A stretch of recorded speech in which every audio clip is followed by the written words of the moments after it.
Hello, Jane. It's good to see you. How have things been going? Well, pretty good, except my stress levels are pretty high. What seems to be the problem? Well, I seem to be having a lot of extra stress this much, which is causing me to be on edge. Along with that, I'm constantly worried about everybody, including myself, and it's causing me to lose sleep. How has stress been affecting your sleep? Well, I've been waking up throughout the night and feeling very tired the next morning, which leads me to be groggy and not in the best mood throughout the day, as well as I don't have a very good energy level.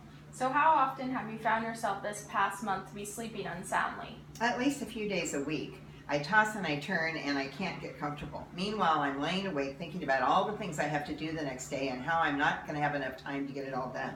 So why do you think that you're stressed out? Probably because I have a lot on my plate right now. I'm watching grandkids at least a week at a time because my son goes on business trips. I'm very involved in my church, so I'm going to church on Sunday mornings. I have Bible study on Thursdays, and I'm helping with Vacation Bible School next week. The shoe and clothes drives that happen every year at this time are also happening, but helping out and spending time with others is something I like to do. It seems as though you enjoy spending time with friends and helping out with family, but what do you think you could change in your life to make it so that you could still enjoy the things you love and lower your stress levels as well as change your sleep patterns? Well, I probably could not take on so many things at once. So far, you've realized that you want to lessen your stress and change how much you sleep by not taking on so many projects, especially if you're overwhelmed? Well, that's exactly right, but it's just hard because I love to do all the things I'm doing, and I feel if I ask others for help, I'm bothering people, and I really don't like to do that. After hearing how involved you are in your family life and church community, I think that they are a great support system for you. Don't be afraid to ask your friends, family, or I for help or support through these events in your life because we are here for you. Well, that helps me feel a bit better to know that you and others in my social circle are willing to encourage my passions for helping others. Have you ever lessened your load of volunteering or watching your grandchildren before, and if so, how did it make you feel? Well, yes, I have, and in all honesty, I did feel less stressed. I still felt involved in my church, but I wasn't as frazzled and worried about what everyone else was doing.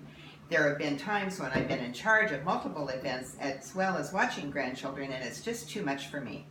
I have found it I'm much more successful in watching my grandchildren when I don't have a lot of other prior commitments. Jane, I've read in your file that you suffer from high blood pressure and that there's a history of high blood pressure as well as heart disease in your family tree. Well, what does that have to do with anything? Stress and anxiety don't cause long-term high blood pressure, which is hypertension, but episodes of stress can cause dramatic temporary spikes in your blood pressure. If those temporary spikes occur frequently, such as every day, they can cause damage to your blood vessels, heart, kidneys, and can cause high blood pressure, which can be chronic. Wow, I didn't realize how much stress could affect a person, and I really need to start taking this more seriously. My parents were very stressed while I was growing up, and as I got older, my father passed away from heart disease caused by high blood pressure, but I never knew this could happen to me too. Well, I can see that you're very concerned by this news and motivated to change this behavior to decrease your stress levels now that you know the consequences and benefits of your actions. But what do I do if I feel stressed again and can't sleep, and decreasing my volunteer activities isn't cutting it? Well, what do you think would be a good idea?